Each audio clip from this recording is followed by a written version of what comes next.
everyone, and welcome to another Redstone video. This one we're going to be continuing with the command block system for improved weather, and today we're going to be looking at this puddle system here. So let me just do a quick demonstration. If I just hop down here and do /weather rain, we should see it will start raining, obviously, and there we go, we have some puddles. Now these puddles, as you can see, will sort of move around randomly, and they should move at random intervals as well, using the randomizer I explained in the previous episode. Now currently I've got 4 puddles, so as you can see there aren't very many of them, but if I do /gamerule puddles 10, I'll add a few more puddles to the mix. Now this does make it a bit more laggy, but it does work. Occasionally you get these sort of flooded puddles, which are quite interesting. But yeah, puddles just everywhere. You do occasionally get these sort of ghost puddles, which you wouldn't get on a better computer. My laptop's a bit old now, so it's not very quick at rendering all the puddle movements. So you get some sort of ghost puddles, but other than that, yeah, it's pretty good. Right, so now I'm going to explain how this system works. What I have is quite simply, I have some spread player commands centered around the player, and I have a set block command wherever there's a puddle entity, which are armor stands, and it will just set water wherever they are. Now setting water creates some problems. The first of which is this one. If I just set block relative water 5, which creates this sort of puddle thing, you'll notice it's not disappearing. And this is quite a big problem because it means after it stops raining, you'll get the puddles will remain, but also after like a couple minutes of rain, your whole world will be covered with puddles. So to fix this, I've added 2 other commands which their only purpose is to continuously update any water.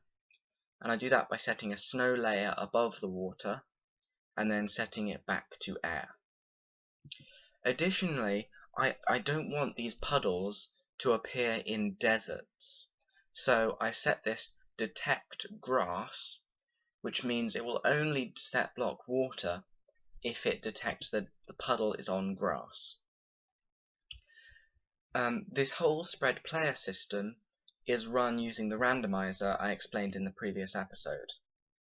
This one, I'm using 5 clocks with different prime numbers. I've got 7, 11, 19, 23, and 37, I think. And those numbers work really well for this because it gives me really nice intervals for the different outputs. So the spread players is running off whenever it's 2. If I was to use 3, the puddles would move every minute to 10 minutes, and if I was to use 4, the puddles would move every hour. And I'll come back to that when I do other systems in the future. The only other thing left to explain is the game rule I used in the demonstration. And I'm doing this using the stats command. And what this does is it will store the query results for the the puddles game rule into a puddle scoreboard. Now from that, I can then detect whether the number of puddles we have is equal to the puddle in the game rule. And if I have too many puddle entities, I'll kill a couple until I have the right number, and if I have too few puddle entities, I can just summon new ones. I'm just going to make a quick modification here so we can do another demonstration, but this time with the armor stands being visible. So game rule puddles 0 just to kill everything, and then game rule puddles, let's go with 5.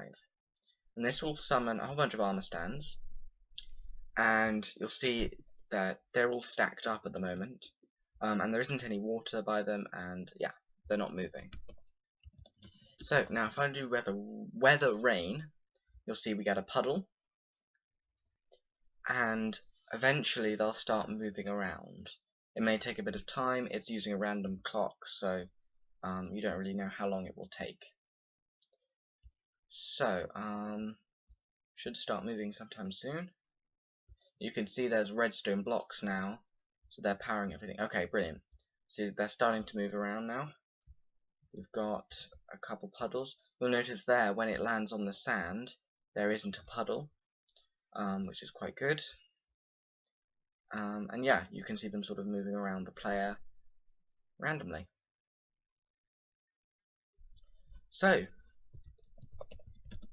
that is about it. If there are any questions, please leave them in the comments, and I'd be happy to answer them. But other than that, thanks for watching, and I'll see you next time.